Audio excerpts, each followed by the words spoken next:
సహాయకరంగా కొత్త నిబంధన గ్రంథం హెబ్రీయులకు రాసిన పత్రిక 11వ అధ్యాయం. హెబ్రీయులకు రాసిన పత్రిక 11వ అధ్యాయం 1వ వచనం చదువుకుందాం. 1వ వచనం నుంచి కొన్ని వచనాలు చదువుకుందాం. పేజ్ నెంబర్ వచ్చి 206. విశ్వాసమనునది నిరీక్షింపబడు వాటి యొక్క నిజస్వరూపమును, అదృశ్యమైనవి ఉన్నవనుటకు రుజువునై ఉన్నది.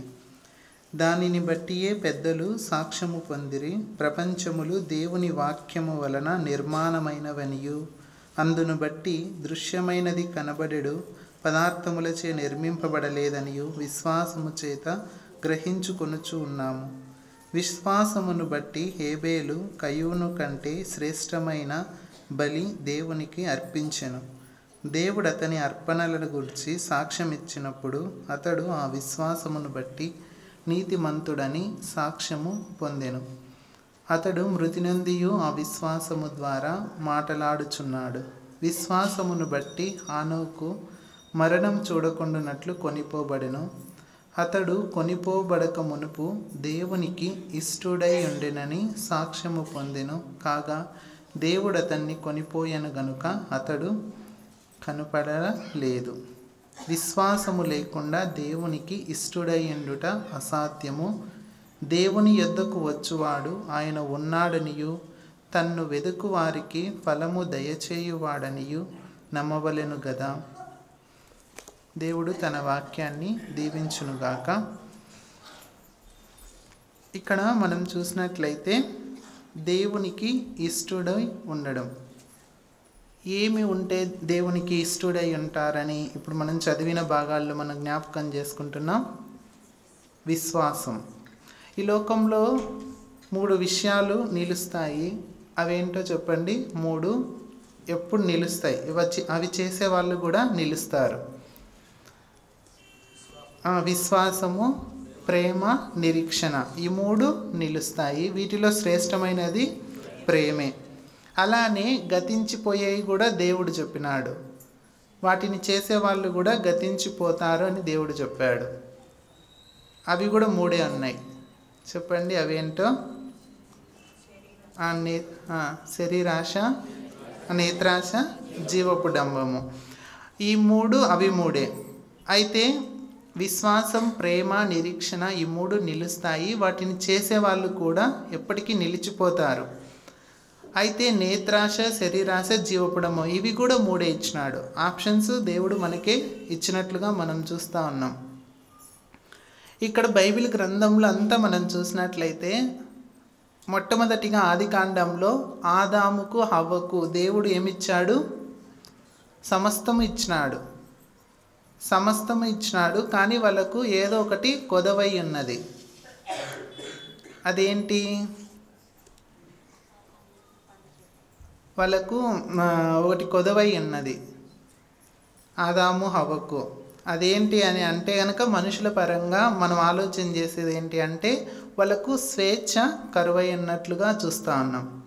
అంటే దేవుడు చెప్పినట్లు వినాలనా, ఆ విధంగా ఆలోచన చేసి వాళ్ళు ఏం చేస్తున్నారు? ఒక స్వేచ్ఛను కోరుకొని దేవుడు చెప్పిన మాటను వినుకోకుండా వాళ్ళకు కావలసిన పండును తీసుకొని తినినట్లుగా మనం చూస్తున్నాం. దేవుడు అన్నీ సమకూర్చిచ్చాడు.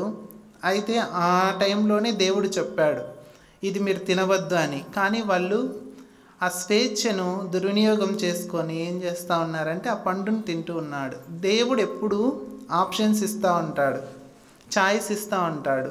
ఈ 3 విషయాలు కూడా దేవుడు బైబిల్ గ్రంథంలోనే రాశాడు. విశ్వాసం, ప్రేమ, నిరీక్షణ ఈ 3 కలిగి ఉండండి. ఈ 3 కలిగి ఉన్న వాళ్ళు ప్రతి ఒక్కరు నిలిచిపోతారు ఈ యొక్క సమాజంలో కానీ తర్వాత కానీ అని దేవుడు చెప్తూ ఉన్నాడు. అయితే గతించిపోయేవి కూడా 3 చెప్తూ ఉన్నాడు. అవి చేస్తే గతించిపోతున్నారు.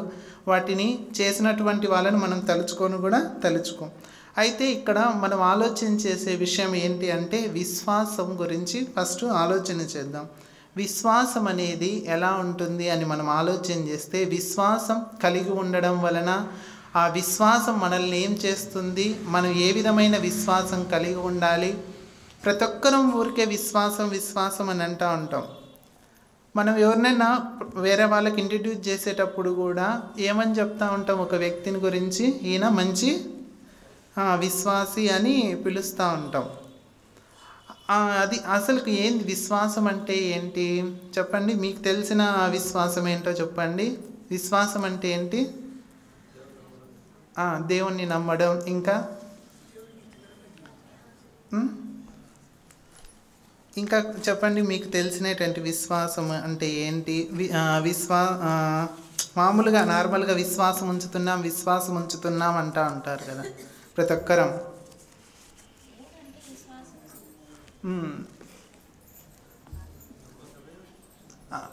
అది విశ్వాసం అంటే మనము అసలు చూడకోకుండా అసలుకు మామూలుగా బైబిల్ గ్రంథాలను కూడా చెప్తారు, వెలి చూపును బట్టి కాక అని అంటే కొద్దిమంది ఏం చేస్తూ ఉంటారంటే తాకితేనో చూస్తేనో ఇది జరిగితేనో అని చూసి నమ్ముతూ ఉంటారు.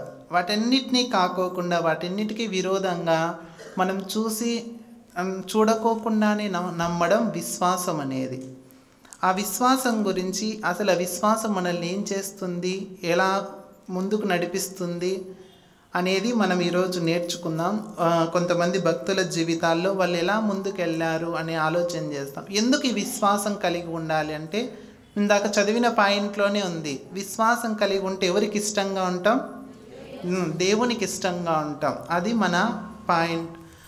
ఈ లోకంలో మనం చాలా ఇష్టంగా ఉండాలని ప్రతి ఒక్కరం కోరుకుంటూ ఉంటాం. ఎవరికి ఇష్టంగా ఉండాలని కోరుకుంటాం? ఎక్కువ సార్లు మనము దేవునికి ఇష్టంగా ఉండాలని ఎవరం కోరుకోం. ఊరికి అబద్ధం చెప్తా ఉన్నారు మనుషులకు ఇష్టంగా ఉండాలని కోరుకుంటూ ఉంటాం. పిల్లలైతే తల్లిదండ్రులకు ఇష్టంగా ఉండాలని, సంఘంలో ఉండే వాళ్ళైతే సంఘ పెద్దలకు కానీ సంథింగ్ ఎవరికొవరికి ఇష్టంగా ఉండాలని కోరుకుంటూ ఉంటాం.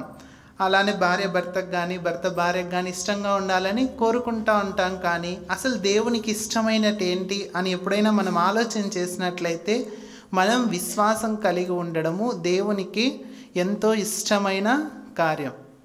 మనం అనుకుంటూ ఉండొచ్చు మేమందరం విశ్వాసం కలిగి ఉన్నాము నిజంగానే దేవుని యందు అనుకుంటూ ఉంటాం. అయితే ఆ విశ్వాసం ఎలా ఉంటుంది అనేది మనం ముందుకెళ్ళినప్పుడు మనం గమనిద్దాం. అలాంటి విశ్వాసం మనం కలిగి ఉన్నామో లేదా అనేది. ఈ విధంగా దేవునికి ఇష్టంగా ఉండాలి అంటే మనలో విశ్వాసం కలిగి ఉండాలి. ఆ విశ్వాసం కలిగి ఉన్నప్పుడు దేవునికి ఇష్టమై ఉంటాం, దేవుణ్ణి కూడా సంతోషపెట్టే వారంగా ఉంటాం.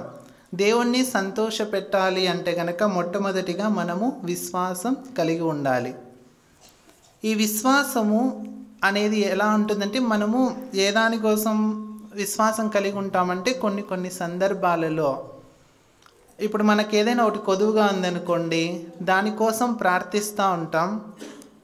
సపోజ్ ఉద్యోగం కోసం కానీ ఇంకా మన యొక్క ఆర్థిక సమస్యల కోసం కానీ ఏదైనా సరే ఒక సమస్య కోసం మనము ప్రార్థిస్తూ ఉంటాం. ఆ ప్రార్థించిన తర్వాత ఆ సమస్య తీరిపోయిందనుకోండి, మనకేం కలుగుతుంది? మనలో ఆ సంతోషం కలుగుతుంది. అది ఎలా ఉంది అంటే కనుక ఒక చిన్న దానికోసము మనం ప్రార్థన చేసి ఆ సంతోషాన్ని చూడాలని అనుకుంటూ ఉంటాం. ఒక ఉద్యోగమే ఉందనుకోండి, ఉద్యోగం కోసం ప్రార్థిస్తాం. ఎందుకు?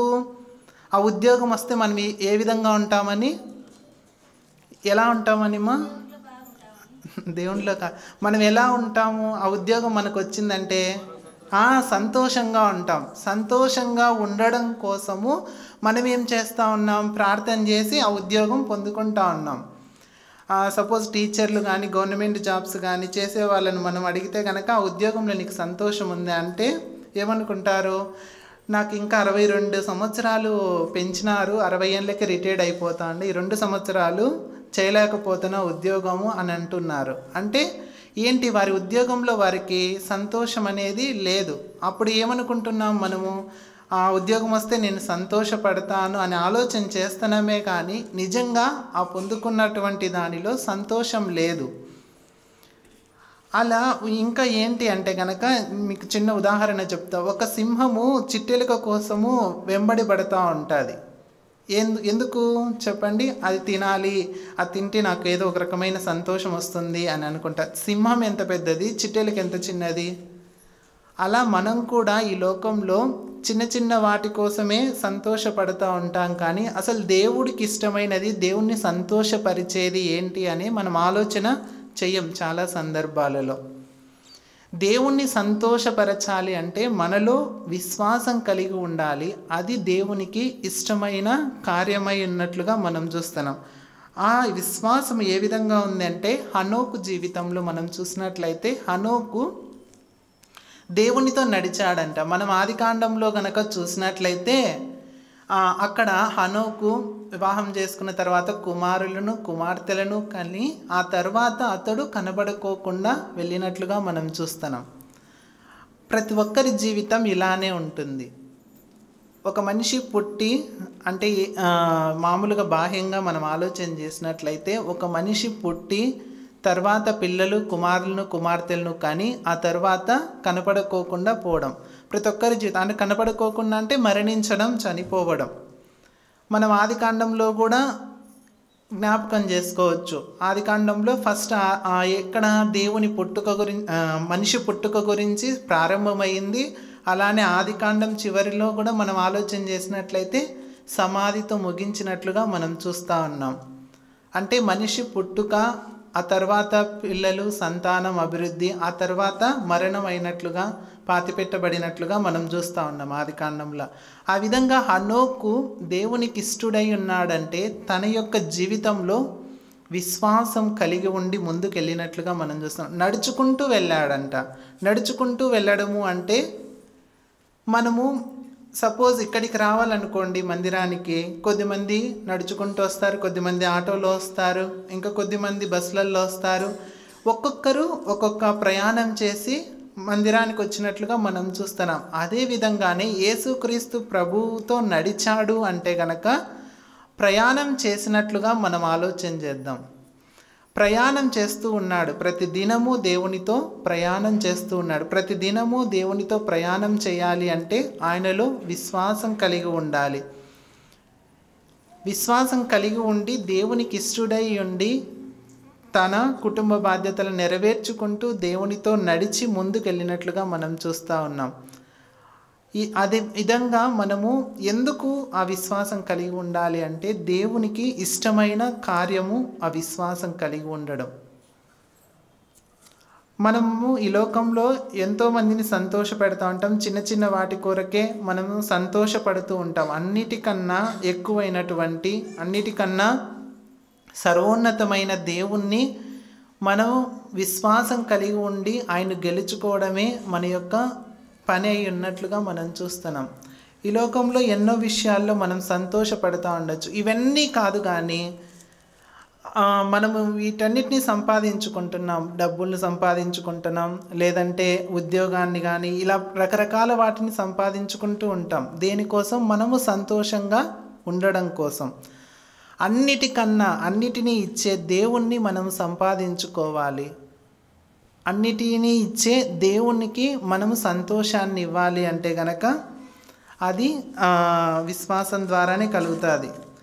మీరు గమనించినట్లయితే మనం ఎందుకు దేవుణ్ణి సంతోష పెట్టాలి అంటే ముందు మనము సంతోషంగా ఉండాలి కాబట్టి. మనం అనుకుంటా ఉండొచ్చు ఆ ఉద్యోగం వలన సపోజ్ ఏదైనా పొందుకున్న దానివల్ల నేను సంతోషంగా ఉంటున్నాను అని మనం ఆలోచన చేస్తూ ఉన్నప్పుడు దానివల్ల నిజమైన సంతోషం లేదు. కానీ దేవుణ్ణి సంతోష పెట్టే క్రమంలో మనం ఆలోచన చేసినట్లయితే ఖచ్చితంగా మనము సంతోషంగానే ఉంటాం.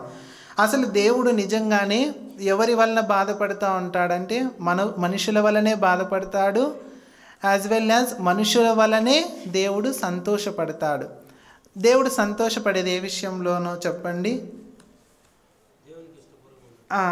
అన్నిటికన్నా ముఖ్యంగా దేవుడు సంతోషపడేది దేవునికి ఇష్టానుసారంగా జీవించడంలో కన్నా దానికన్నా ముందు దేవుడు ఏ విషయంలో ఎక్కువగా ఇష్టపడతాడు, సంతోషపడతాడు? ఒక పాపి మారు మనస్సు పొంది రక్షింపబడిన సమయంలో దేవునికి చాలా సంతోషం కలుగుతుందంట. అలానే మనుషులను బట్టి కూడా దేవుడు దుఃఖపడ్డాడు. ఎక్కడా చెప్పండి? ఏ సందర్భంలో దేవుడు ఎక్కువ దుఃఖపడ్డాడు మనుషులను బట్టి? ఆదికాండంలోని నోవాహు కాలంలో దేవుడు దుఃఖపడ్డాడు. దేవుడు చూడండి, ఒక గొప్పవాడై ఉండి అన్నిటినీ కలగజేసిన దేవుడు మనుషుల ద్వారానే సంతోషపడుతూ ఉన్నాడు, మనుషుల ద్వారానే బాధపడుతూ ఉన్నాడు. ఎంత అర్థం చేసుకోవచ్చు చూడండి దేవుణ్ణి. అసలు ఏ విషయంలో దేవుడు సంతోషపడుతూ ఉన్నాడు, ఏ విషయాల్లో దేవుడు బాధపడుతూ ఉన్నాడు అని మనం అంటూ ఉంటాం. చాలామందిని, అబ్బాయి వీడేందో అర్థమే కాడు, ఈమెందో అర్థమే కాదు అనుకుంటూ ఉంటాం. ఎందుకంటే వారి యొక్క స్వభావాలు ఒక్కొక్కసారి ఒక్కొక్క విధంగా ఉంటాయి. ఒకసారి మంచిగా ఉంటారు, ఒక్కొక్కసారి ఏదేదో మాట్లాడతారు, ఒక్కోసారి కోపంగా మాట్లాడతారు, ఒక్కొక్కసారి ఏ విధంగా వీడిని అర్థం చేసుకోలేకపోతున్నాం, ఈమెను అర్థం చేసుకోలేకపోతున్నాం అంటూ ఉంటాం. కానీ దేవుణ్ణి మనం ఎప్పుడైనా అర్థం చేసుకోవాలని ఆలోచన చేస్తూ ఉంటామా? దేవుని గురించిన ఆలోచన కానీ, ఎప్పుడైనా ఒక సమయంలో పడుకున్నప్పుడు కానీ దేవుని ఆలోచనలు కానీ, దేవుని యొక్క కార్యాలను కానీ మనం ఆలోచన చేసినట్లయితే తప్పకుండా దేవుని యొక్క శక్తిని, ఆయన యొక్క అంతర్యాన్ని మనం ఆలోచన చేసి మన మనసుల్లో ధ్యానించినప్పుడు మనకు ఎంతో సంతోషంగా ఉంటుంది. ఒక మనిషి వల్లనే దేవుడు సంతోషపడుతున్నాడు, ఒక మనిషి వల్లనే దేవుడు దుఃఖపడుతున్నాడు. ఆయన దేవాది దేవుడై ఉండి మనిషి వల్ల బాధపడడం, సంతోషపడడం చూడండి. మనమే దేవుణ్ణి సంతోష పెట్టగలం, అదేవిధంగానే మనమే దేవుణ్ణి బాధ పెట్టగలం కూడా. ఒక పాపి రక్షింపబడి పరలోకం చేర్చబడితే దేవుడు సంతోషపడతాడు. అది అందరికీ తెలిసినటువంటి సూత్రం. అది దేని వలన జరుగుతుంది? విశ్వాసం వలననే దేవుడని ఎవరైతే ప్రభు అని యేసుక్రీస్తు ప్రభును ఒప్పుకుంటారో, హృదయమందు విశ్వసిస్తారో వారికే రక్షణ. అటువంటి వారిని చూసి దేవుడు సంతోషించేవాడుగా ఉన్నాడు. అదేవిధంగానే ఈ యొక్క ఆదికాండంలో మనం చూసినట్లయితే దేవుడు ఎంతో దుఃఖపడతాడు. ఎందుకు చెప్పండి? అక్కడ ఏం జరుగుతూ ఉంది? జలప్రలయం వచ్చినట్లుగా చూడండి. ఆ వచనం చదువుకుందాం. దేవుణ్ణి దుఃఖపరుస్తున్నామంటే ఎంత బాధ చెప్పండి. దేవుడు అన్నీ ఇచ్చాడు మనకు, ఏ కొదువ చేయలేదు, కానీ మనము దేవుణ్ణే దుఃఖపరుస్తూ ఉన్నాం. దేవుణ్ణి సంతోష పెట్టకపోయినా పర్వాలేదు, కానీ దేవుణ్ణి దుఃఖపెట్టే వారంగా మనం ఉన్నాం చాలా సందర్భాలలో. చూడండి, ఆదికాండం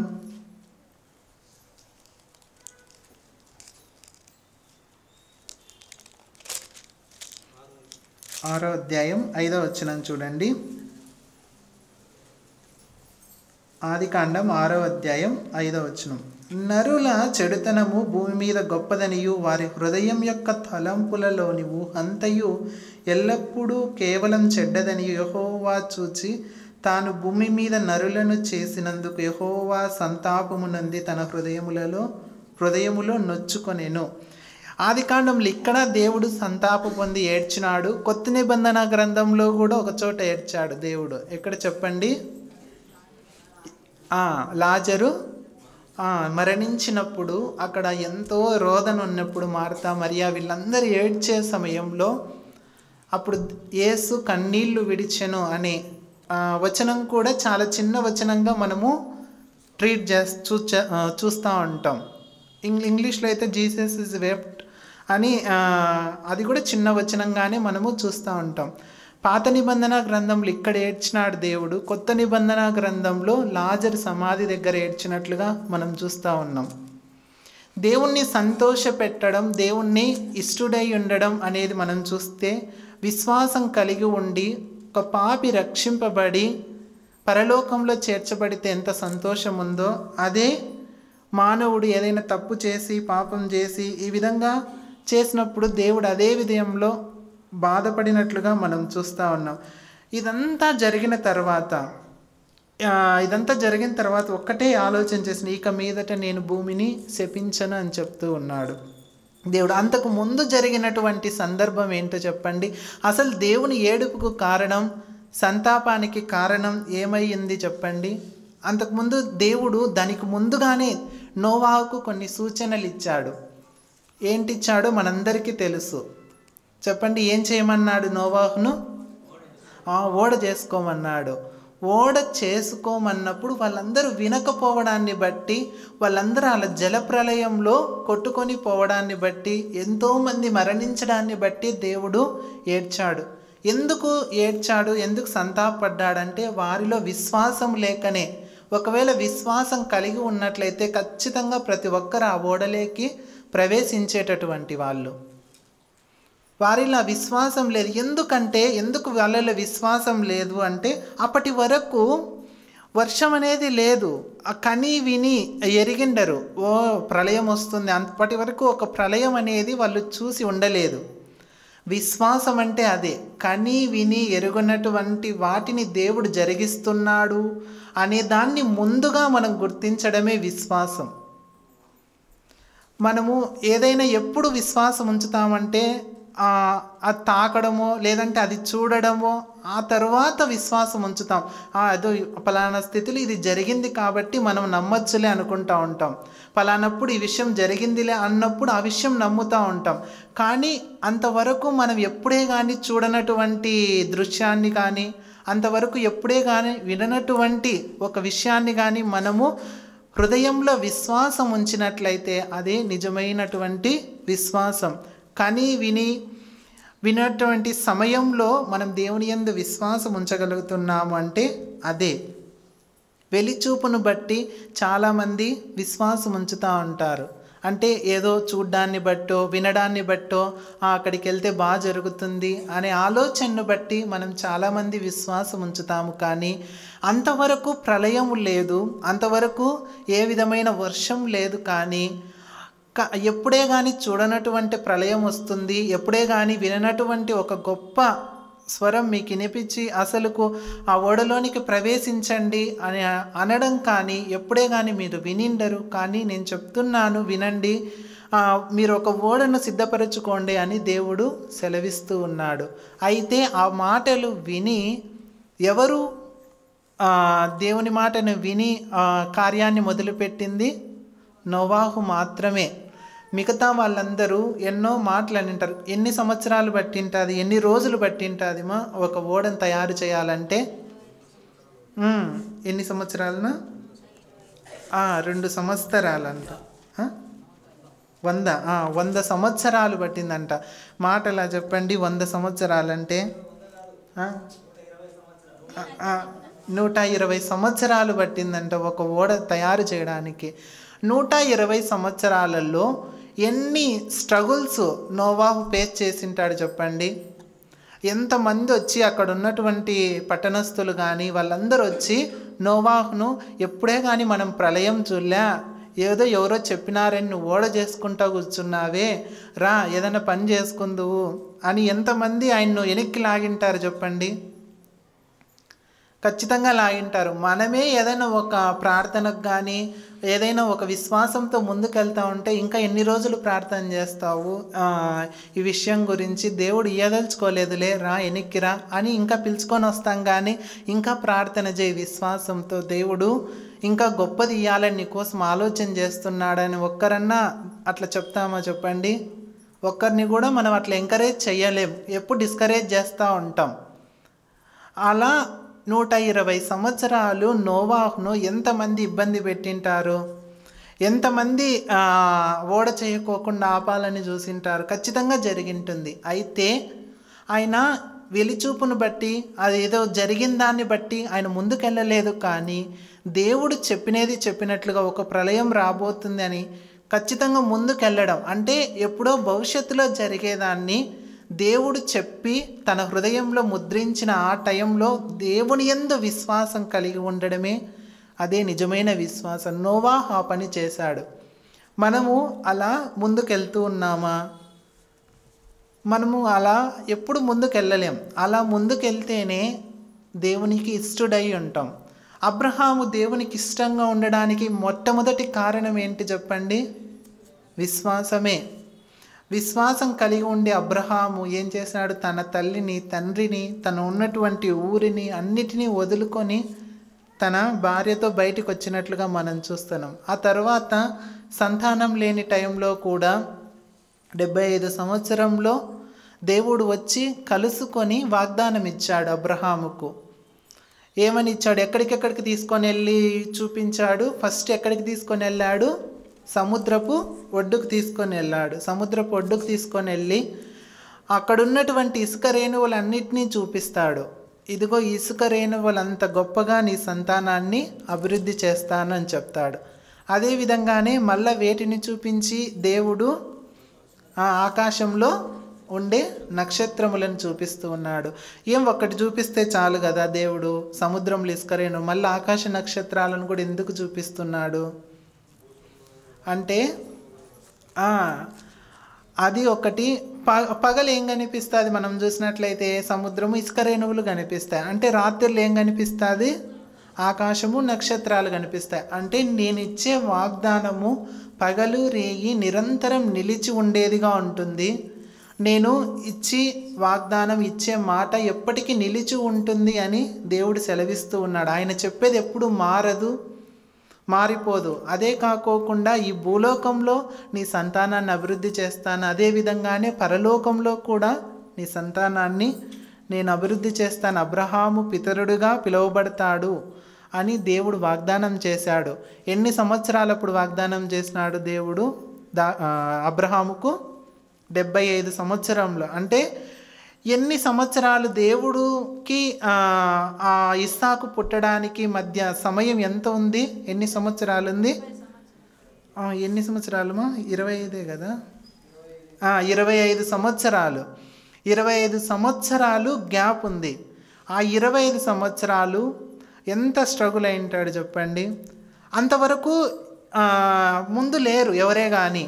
అబ్రహాముకు ముందు ఇటువంటి సందర్భాలు చూసినటువంటి వారు ఎవరే కానీ లేరు. అంతవరకు పిల్లలు లేకపోతే దేవుణ్ణి అడిగితే పిల్లలు ఇస్తారు అనే విషయం కూడా చాలామందికి తెలియదు.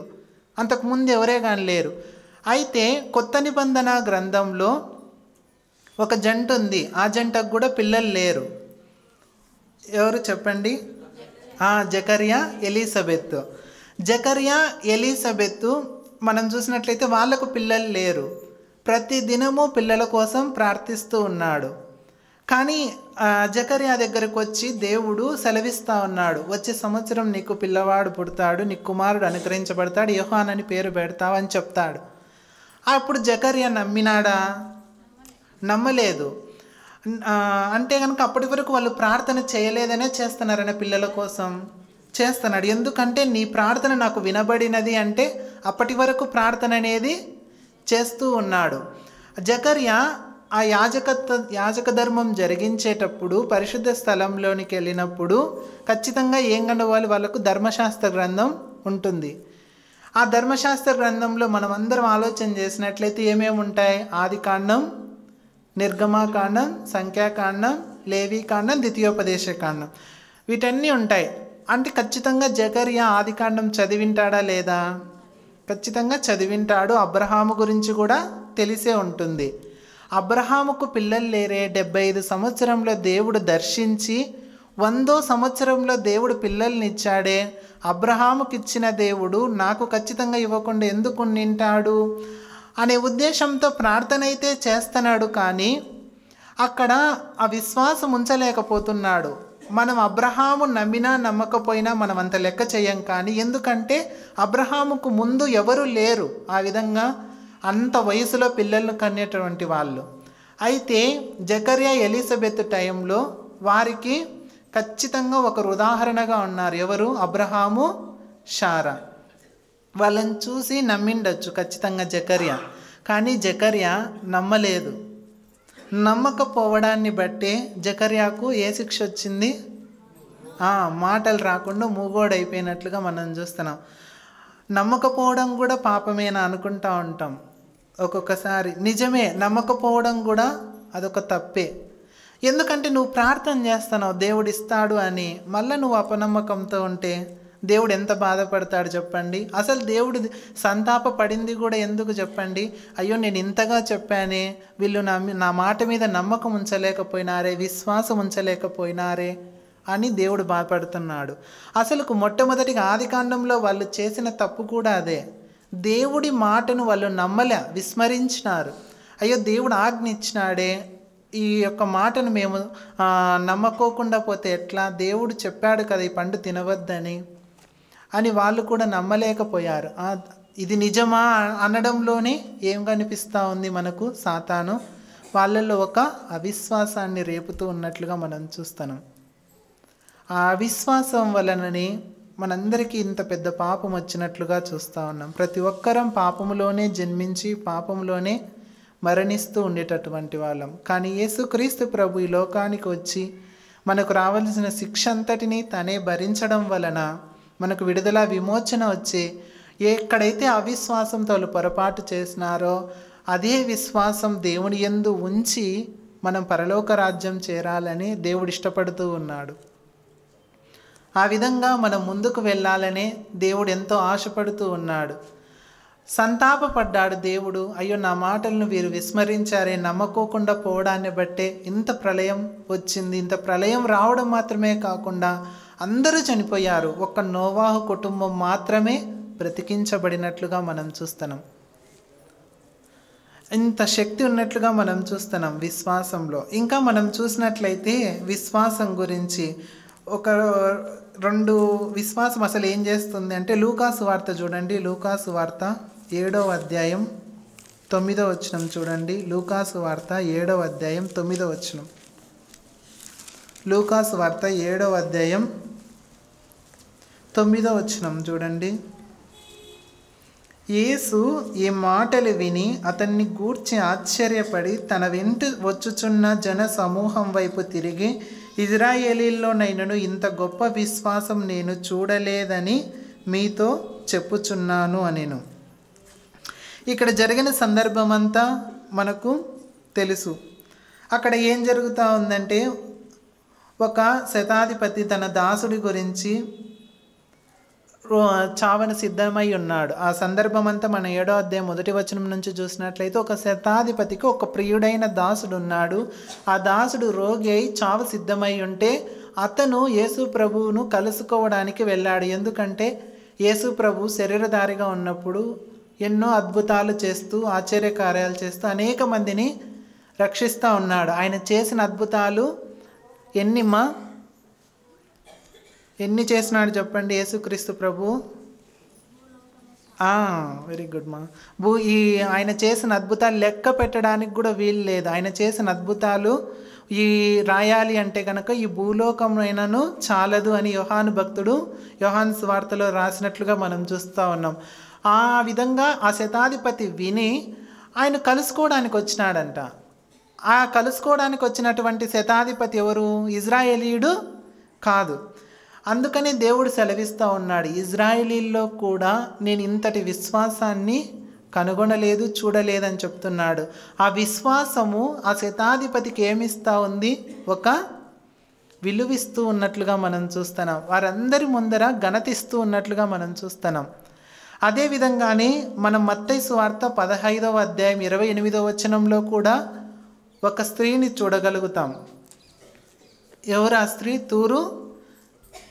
తూరు సీదోనియల పట్టణంలో నుంచి వచ్చినటువంటి సురేఫెనికయ, ఆ కనాను స్త్రీ. ఆమె పేరు సురేఫెనికయానా 15వ అధ్యాయం 28వ వచనంలో కూడా చూస్తాం. అక్కడ కూడా అమ్మా నీ విశ్వాసం గొప్పది అని చెప్తున్నాడు. అక్కడ శతాధిపతిని పొగుడుతూ ఉన్నాడు. ఇక్కడ చూసినట్లయితే ఈమెను పొగుడుతూ ఉన్నట్లుగా చూస్తున్నాం. 15వ అధ్యాయం 15వ అధ్యాయం 28వ వచనం చూడండి. 15వ అధ్యాయం 28వ వచనం.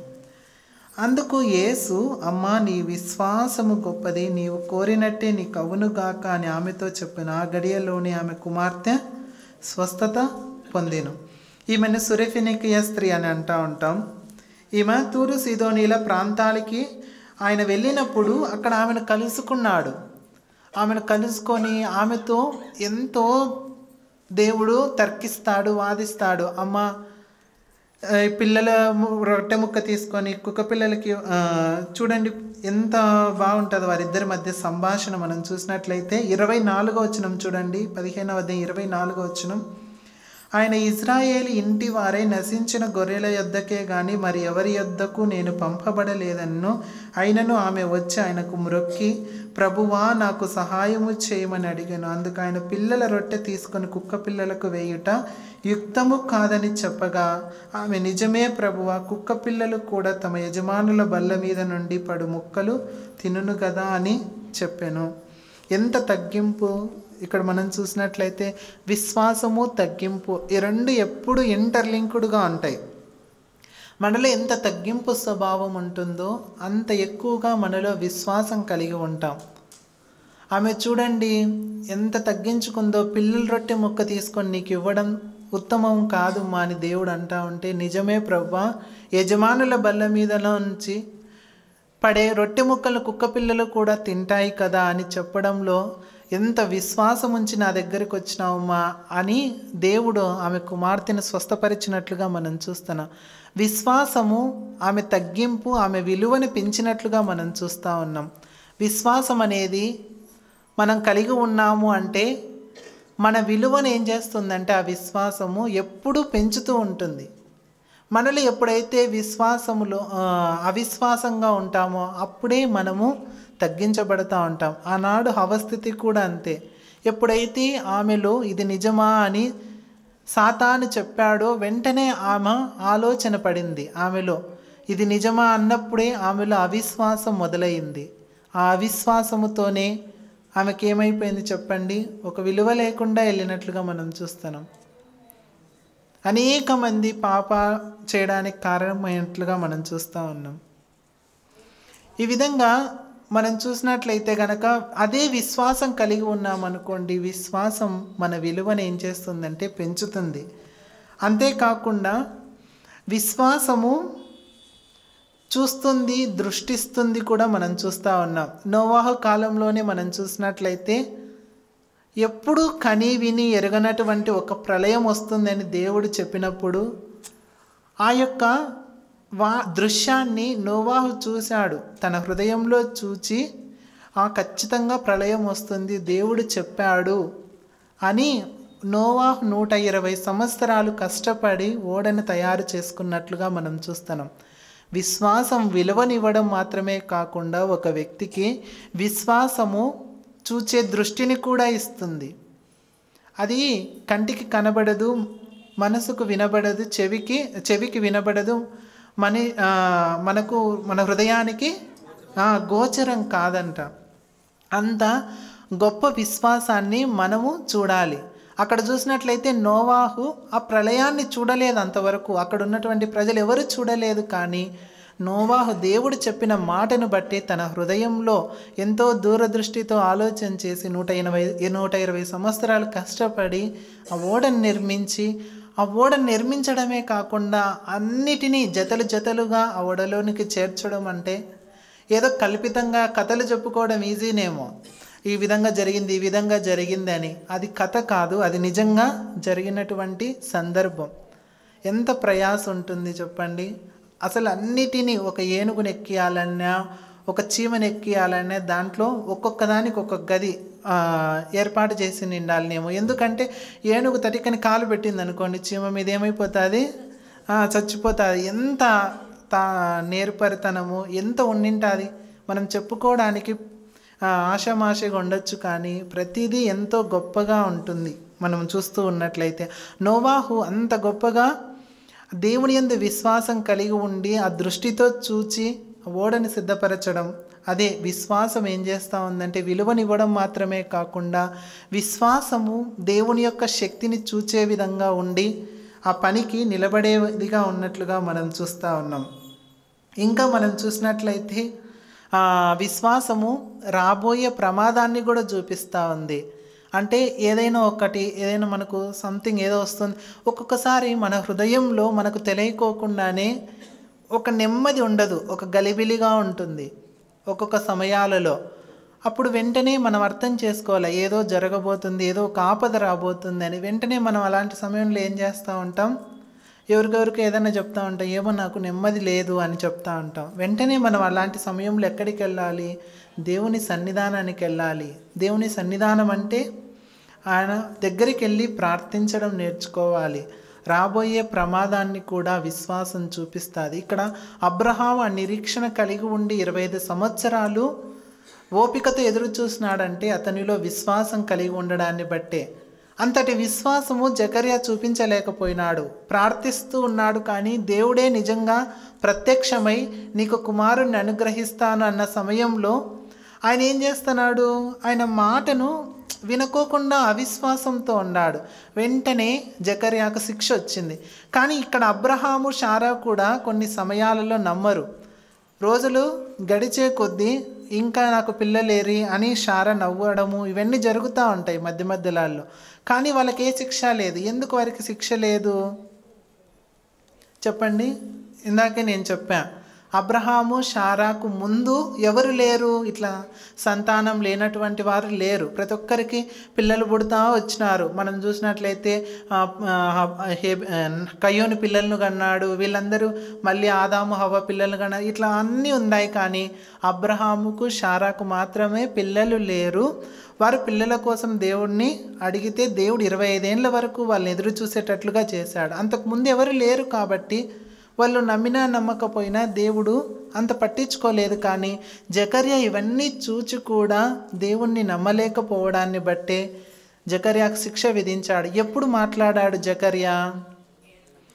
ఎప్పుడైతే పలక మీద సంథింగ్ ఏదో తెమ్మని పేరు రాశాడో యోహాన్ అని, అప్పుడు దేవుడు అతనికి మాటలు ఇచ్చినట్లుగా చూస్తున్నాం.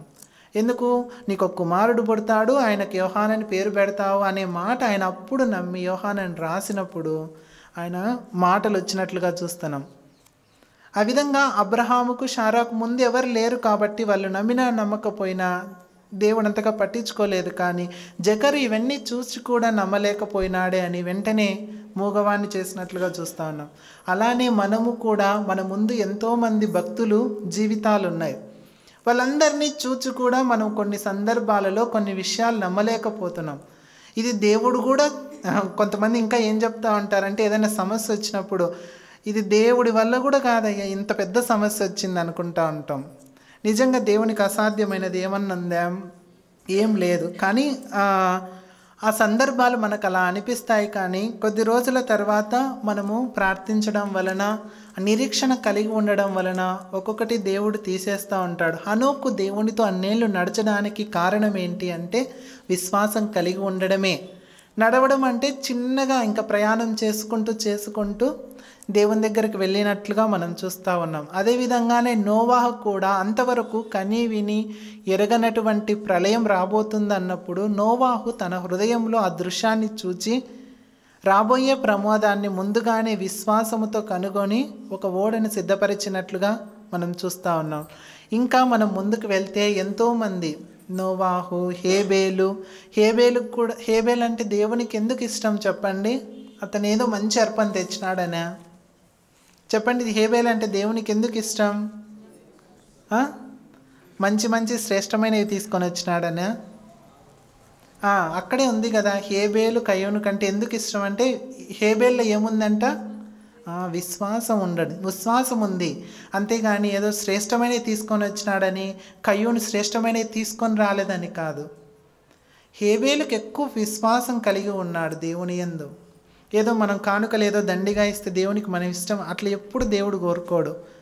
మనం ఇచ్చే కానుకలు అవన్నీ కాదు దేవునికి. మనం ఎంత విశ్వాసం కలిగి ఉన్నాము, దేవునిలో మనం ఎంతవరకు ముందుకు వెళ్తున్నాము ఆత్మీయ జీవితంలో అనేది దేవుడు చూస్తాడు. హేబేలు కయ్యోను కంటే హేబేలు ఎక్కువ విశ్వాసం ఉన్నట్లుగా మనం చూస్తున్నాం. ఆ విధంగా విశ్వాసం కలిగి ఉంటే దేవునికి ఇష్టంగా ఉంటాము, అదేవిధంగానే దేవుణ్ణి సంతోష పెడతా ఉంటాం.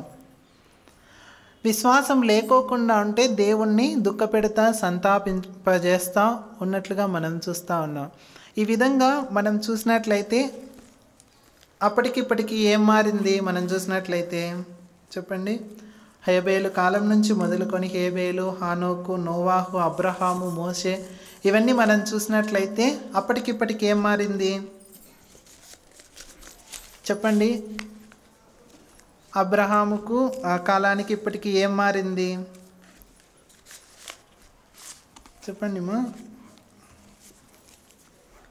అప్పుడు ఏంటి లేవు, అప్పుడు కరెంట్ ఉండిండదు, అప్పుడు ఏముండిండదు, సైకిళ్ళు ఉండిండవు, లేకుంటే వెహికల్స్ ఉండిండవు, బస్సులు ఉండిండవు, ట్రైన్స్ ఉండిండవు, విమానాలు ఉండిండవు, ఏంటి ఉండిండవు. అవన్నీ మారినాయి కదా, అప్పటికిప్పటికీ అన్నీ మారినాయి. అయితే ఒకటి మారలేదు అప్పటికి ఇప్పటికి, ఏంటి చెప్పండి, విశ్వాసం.